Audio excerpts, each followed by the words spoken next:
La quiétude du domicile de la grande famille Billy a été brutalement rompue vendredi. Leur fils de 20 ans a perdu la vie. Son agresseur présumé, un ami de 14 ans, venu lui rendre visite. Après une vive altercation verbale, le jeune est subitement sorti pour ne revenir armé d'un gourdin avant de lui asséner un coup fatal à la tête. Ils discutaient d'un sujet par rapport à les machins des réseaux sociaux là. Bon, et on me dit qu'il y a le petit, on l'appelle quelqu'un dans les environs de 14 ans. Que lui, il a pas pu bien entrer dans le sujet, peut-être il ne maîtrise même pas le sujet. J'ai dit, arrêtez-moi les discussions, j'ai dit qu'il rentre. Au moment où Kirikou rentre, je ne sais pas ce qui s'est encore dit entre lui et les autres là. J'entends seulement les cris. Quand j'entends les cris, je sors, je trouve que le Kirikou de 13 ans là a pris un demi-poteau, un gourdin comme ça. Il a frappé la tête de mon fils. Cette situation laisse la famille proche et amie dans une profonde consternation. C'était mon frère de sang.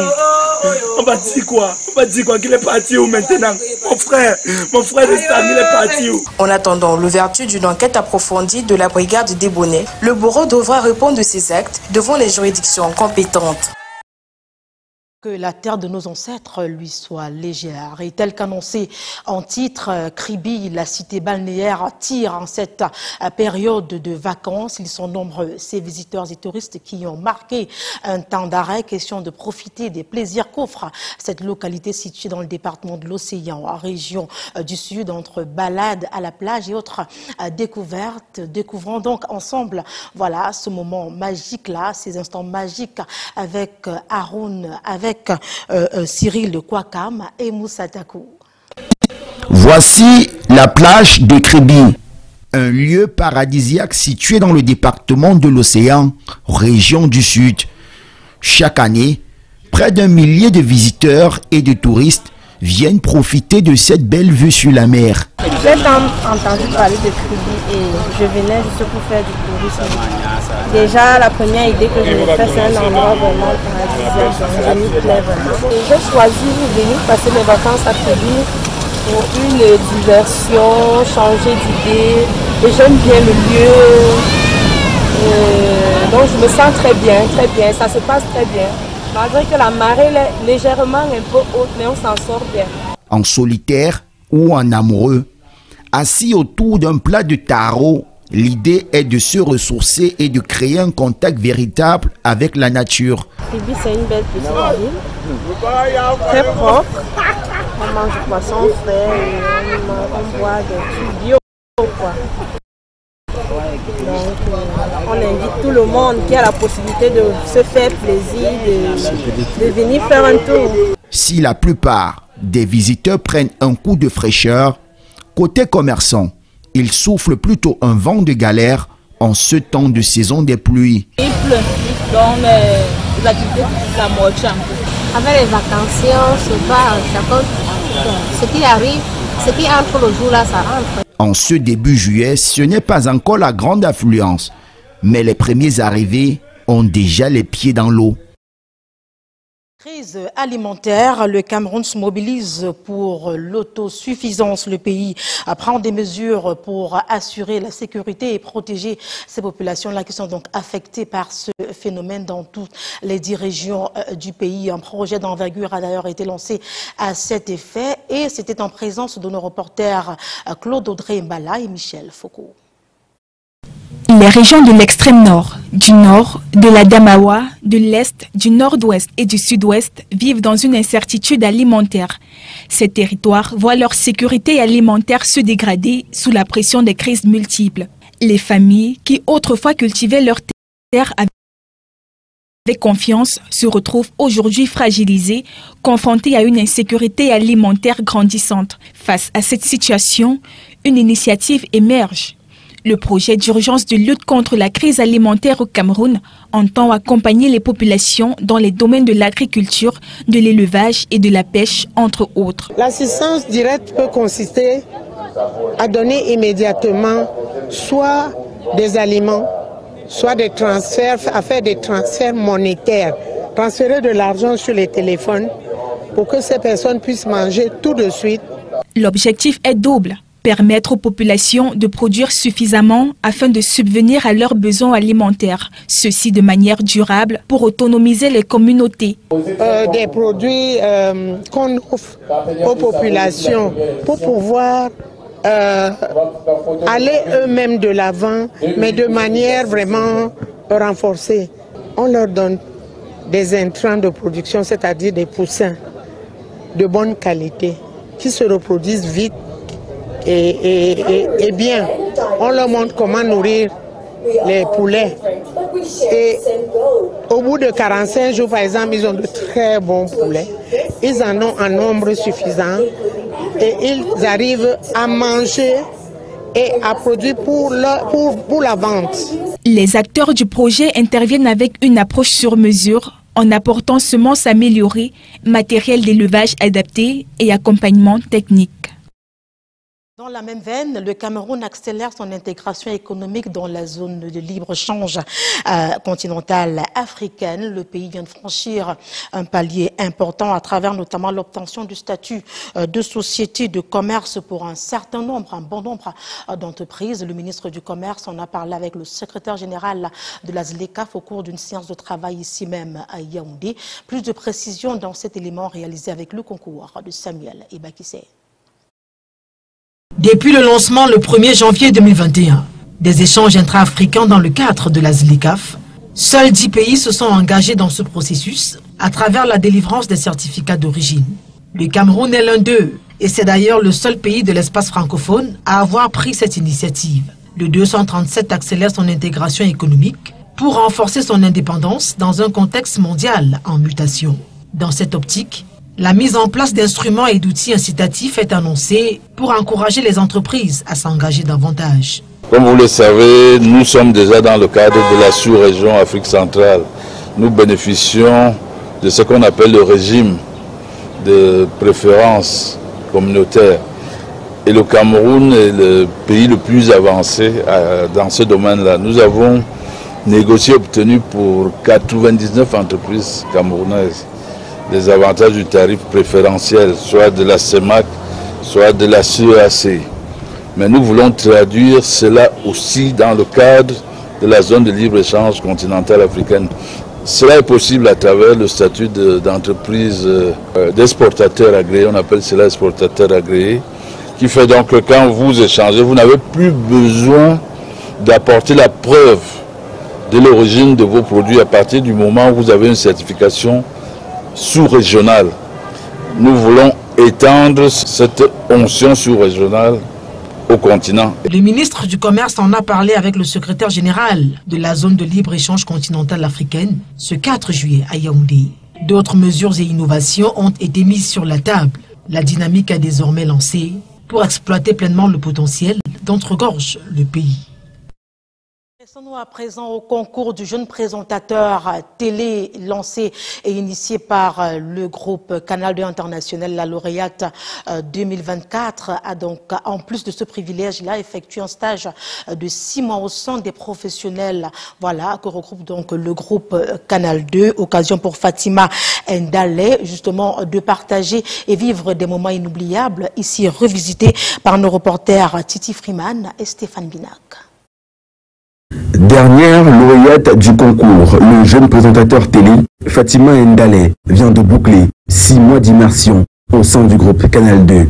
Une période intense, faite de découvertes, de formations et d'expériences qui ont renforcé sa vocation journalistique. Ça fait déjà 6 mois, j'ai commencé le stage après ma victoire au concours du jeune présentateur télé. Mon stage m'a permis de découvrir les réalités du terrain et les exigences du métier. Vraiment, c'est pas facile. Ça m'a également permis de me créer un véritable carnet d'adresses. Parce que quand vous allez faire des reportages, forcément, il faut des contacts et tout ça. De l'animation à la présentation télé et radio, en passant par les reportages de terrain, Fatima a exploré avec passion tous les pans du métier. Une immersion complète au cœur de la fabrique de l'information et de la télévision. À chaque étape, la jeune femme a su s'imposer par sa curiosité et son professionnalisme. Ndale, elle est brillante. C'est pour ça d'ailleurs qu'on l'avait gardée parmi les meilleurs. Dans son stage, je la trouvais efficace, travailleuse, et elle n'hésitait pas à se rapprocher des aînés et de ceux qui peuvent lui trouver une solution pour un problème. Un passage à succès. Déjà, j'ai beaucoup apprécié son vocal. Ndale a une voix documentariste. Je lui avais fait part de ça. Et en plus, elle a les capacités de comprendre facilement. Elle fait le montage en même temps. Elle fait le découpage, ce qu'on appelle en tant que réalisateur, ce qu'on appelle le découpage scénique. Donc quand elle est sur le terrain, elle connaît déjà où il faut qu'elle coupe son extrait. Forte de cette expérience, Fatima Ndale repart avec une meilleure maîtrise des outils, mais surtout une vision plus claire de ses ambitions. Aujourd'hui, je pars avec plus de maturité, que ce soit dans le sens du terrain ou dans le sens journalistique, et également avec une clarté sur mes objectifs. Motivée et résolument tournée vers l'avenir, Fatima Ndale incarne cette nouvelle génération de journalistes prête à faire entendre sa voix.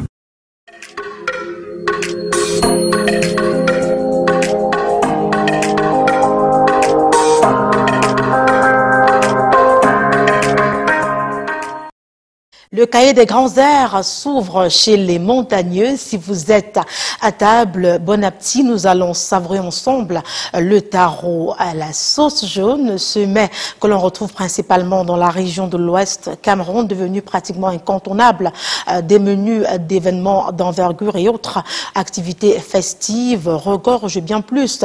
Voilà que ce goût, ces délices-là qui font donc plaisir aux papilles gustatives, ça, voilà, ça traduit, ça transmet également des valeurs que nous allons découvrir ensemble dans ce reportage réalisé par nos reporters.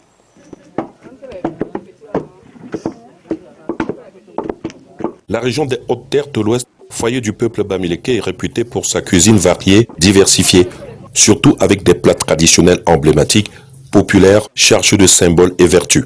Le taro à la sauce jaune, un mets à base de tubercules récoltés dans les champs, après cuisson, qui s'obtient par pilage dans un mortier à l'aide d'un pilon, dont le résultat donne une pâte grisâtre. Il se consomme avec une sauce jaune aux multiples ingrédients qui boostent le système immunitaire et luttent contre les agents pathogènes. Et quand je vais au champ, après avoir cultivé mon taro, j'arrache le tubercule ici, c'est ce que je prépare présentement.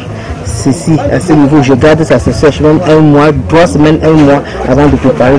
Le feu là, je fais soit les nappes de table, je couvre ma nourriture dans des paniers avec, et parfois pour faire la tenue militaire, je découpe, je fais ma tenue militaire avec.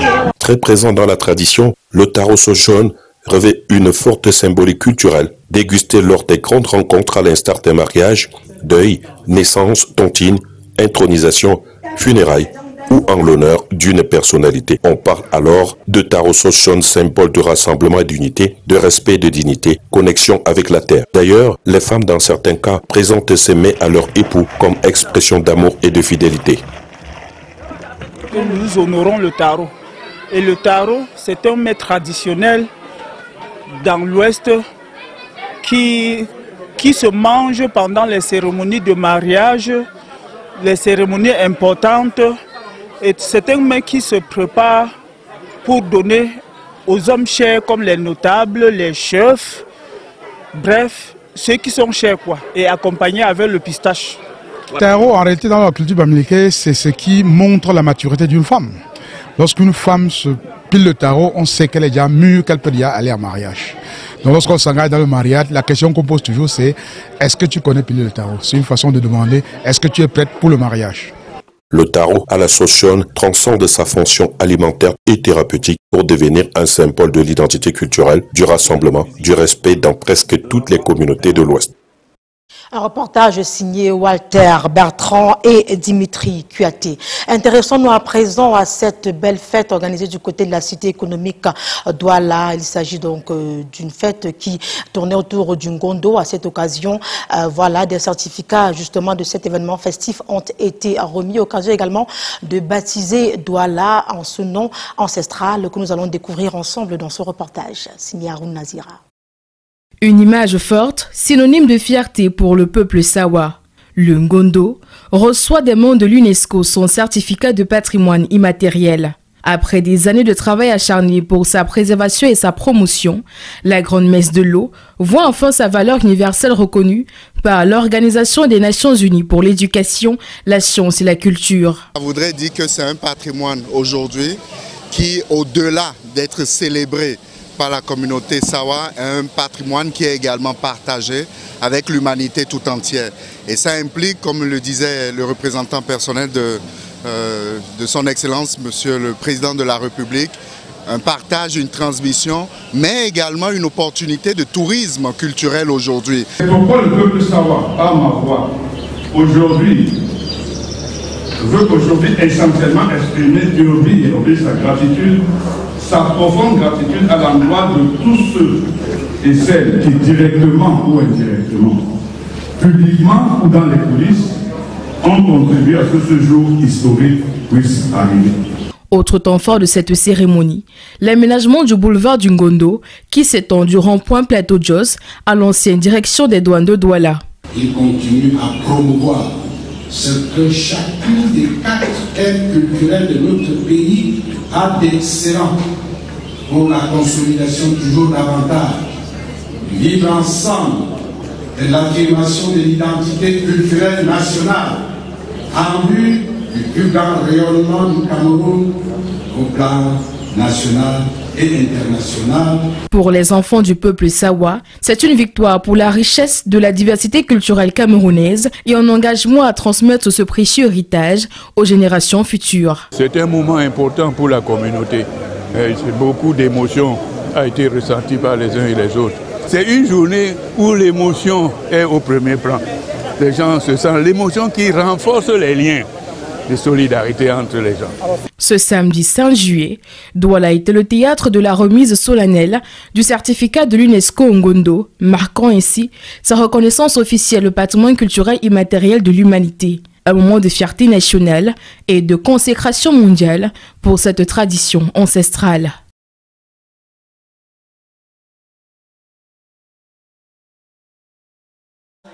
Toujours en culture, Stanley Eno annonce son 2e concert dans le cadre du Living Together Festival. L'événement, le spectacle initialement prévu le 19 juillet a donc été reporté au 9 août prochain, mais avec les mêmes articulations. Le Bayangi Boy entend tout donner pour communier avec ses fans. Ce sera évidemment avec l'accompagnement de ses autres collègues artistes camerounais et africains. On voit cela dans ce reportage, dans cet élément réalisé avec le concours de Justin Yanke.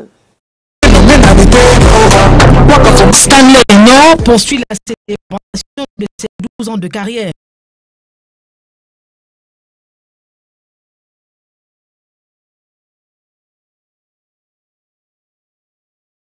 Il est porté 9 août prochain au stade militaire de Yaoundé.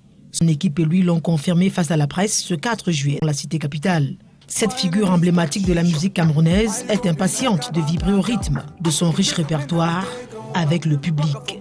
Et pour l'occasion, il sera accompagné par des artistes de renom camerounais et africains. Avec le stade militaire, on a cette opportunité de pouvoir vivre cette chaleur-là qui va nous donner l'opportunité de communier avec la foule pour un concert de malade. Donc pour nous, on est super contents.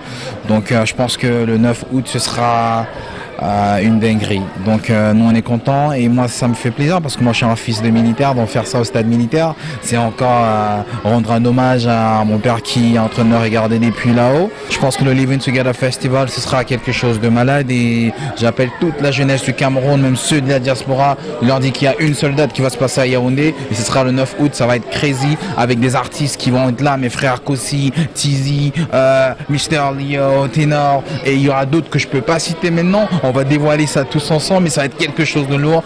Honneur à la culture et au vivre ensemble dans la diversité. L'unité étant au cœur de cette belle fête qui offre une plateforme d'expression aux jeunes talents. La première phase du spectacle, qui s'est déroulée du 19 au 21 juillet dernier au Palais des Congrès de Yaoundé, a mis en avant des créateurs de solutions digitales innovantes adaptées aux besoins des communautés locales. En sport, CAN féminine, le rideau se lève aujourd'hui sur l'événement sportif le plus attendu du continent africain chez les dames, la Coupe d'Afrique des Nations de football féminin. Le Maroc, pays hôte, est prêt à vibrer au rythme des plus grandes joueuses africaines. C'est ce samedi 5 juillet que la 15e édition de cette prestigieuse compétition initialement prévue en 2024 et reportée à 2025 prend donc son envol du côté du Maroc. Et pour l'ouverture qu'elle affiche, les Lionnes de l'Atlas, l'équipe nationale du Maroc, affrontent les redoutables Copper Queens de la Zambie. Un duel qui promet déjà d'être électrique entre deux finalistes de la précédente édition. Rencontre à suivre justement dans nos prochaines éditions. Et c'est la fin de ce journal, fruit des efforts de l'ensemble de la rédaction. Merci d'avoir été des nôtres. Restez scotchés. Les programmes se poursuivent sur Canal 2 International. On prend rendez-vous demain avec le même plaisir. Bonsoir.